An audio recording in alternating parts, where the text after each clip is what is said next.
Let this be a symbol of the fury borne by our countrymen towards Aurelia. Such was the impassioned speech of Lesath's commander, Diego Gaspar Navarro, as images of the Aurelian squadron's destruction over Cape Aubrey played in the background.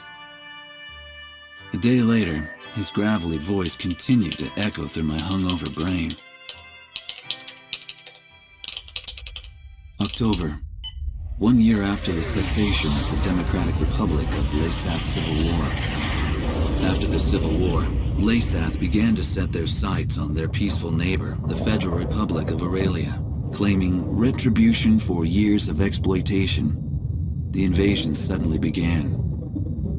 With the ever-present threat of the cloaked airborne fortress Gleipnir looming overhead, there was little time to react to the few concerns raised about the validity of the war. Such was the speed at which all of Aurelia fell under Lesath's control. Well, not everything has fallen into their hands, but it's only a matter of time. Looking out over the capital, Gaius Tower is both home to Lesath's Central Command and the very symbol of its power. It was originally intended to be a symbol of Aurelia's peace. How ironic. As I looked up at the sun traveling the same old path across the sky, the rays burned my tired eyes. Damn it. Just wish I could finish covering this completely one-sided war and head back home. I'll never get used to being in the southern hemisphere with its backwards seasons.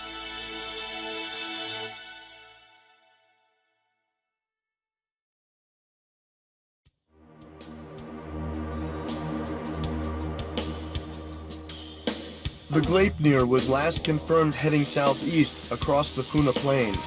However, we lost all trace of it shortly after. Unfortunately, Aurelia's information network can provide no further details at this time. We'll just have to take what we can get.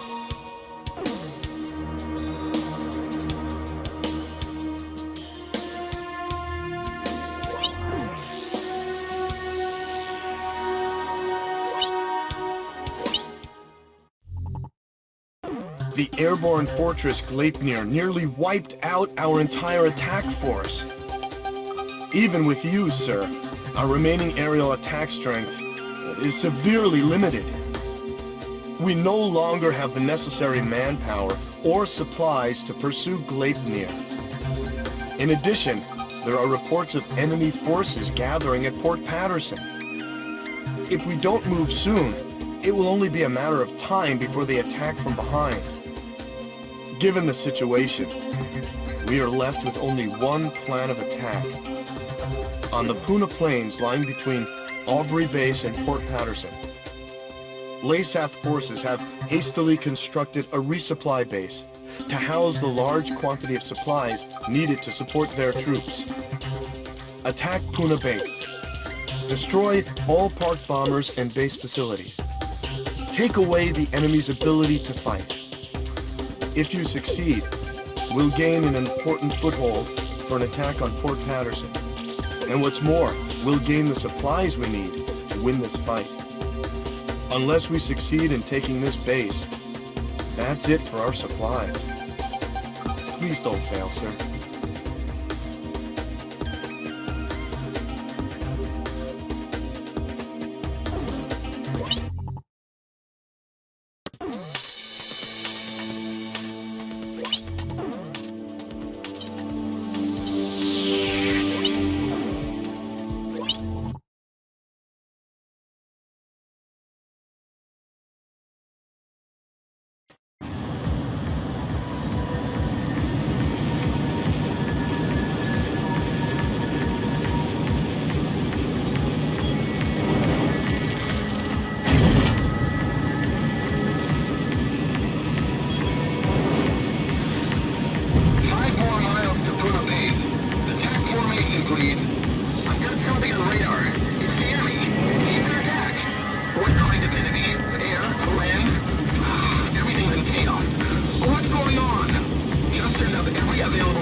Lewis in command. What's the situation, Buddha Base? We're taking enemy fire. Request reinforcements immediately. Request reinforcements immediately. It'll take some time. We need time to launch. Hold on until reinforcements arrive.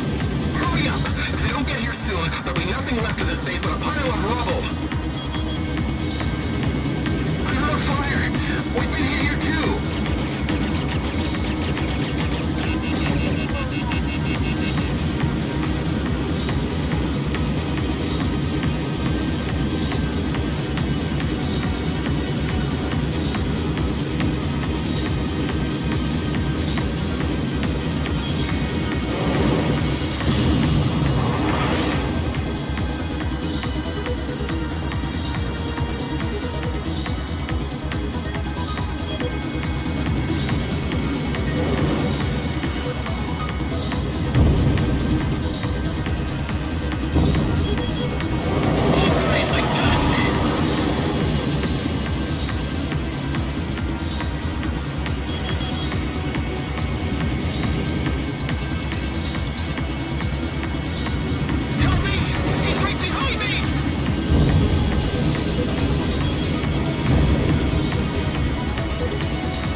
Retreat! Abandon facility! Retreat! Resap soldiers are abandoning the base! The mission was a success!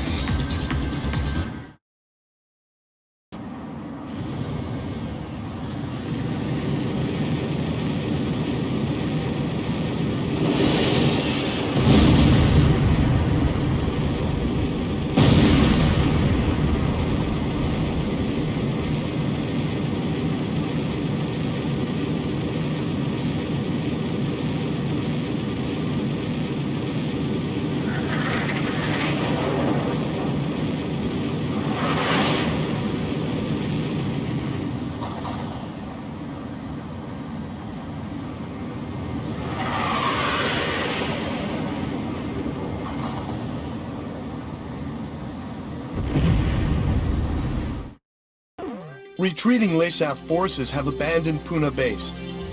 The base, including all provisions stored there, now belong to us. Now we'll be able to provide backup support for our troops.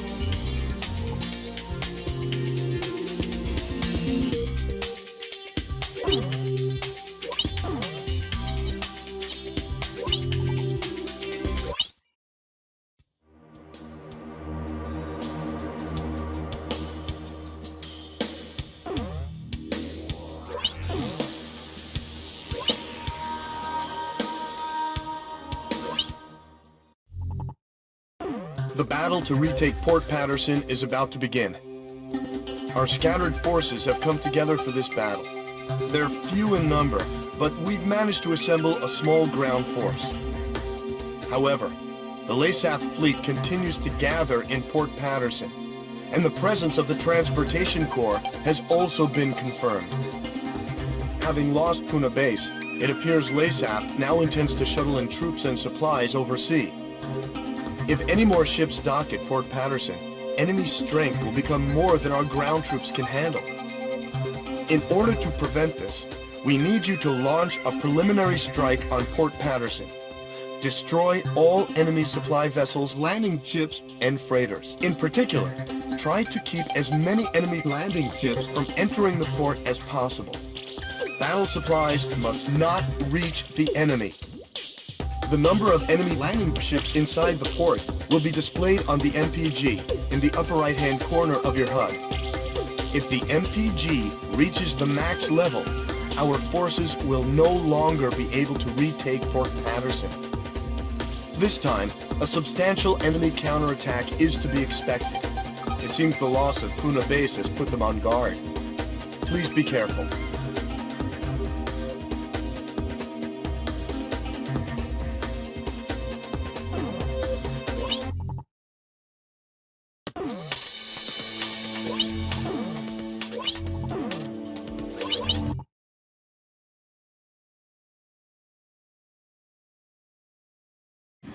Griffith 1, you are cleared for takeoff.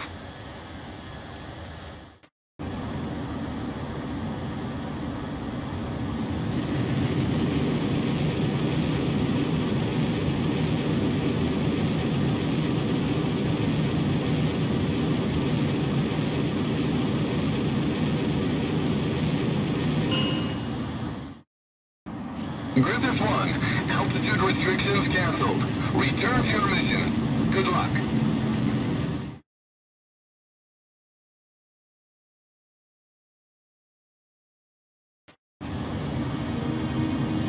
Crux to Griffith 1.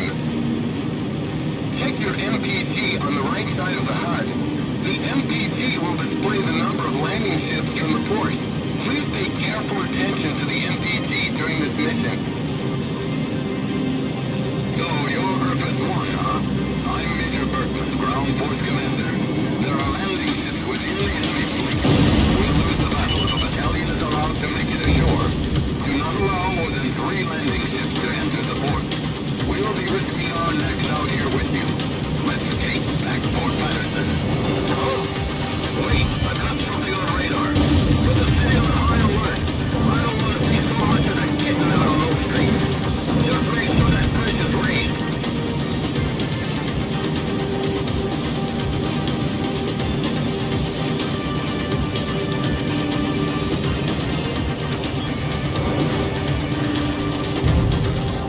Griffith 1, there's another one! Enemy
We've succeeded in destroying the enemy fleet gathered in Port Patterson.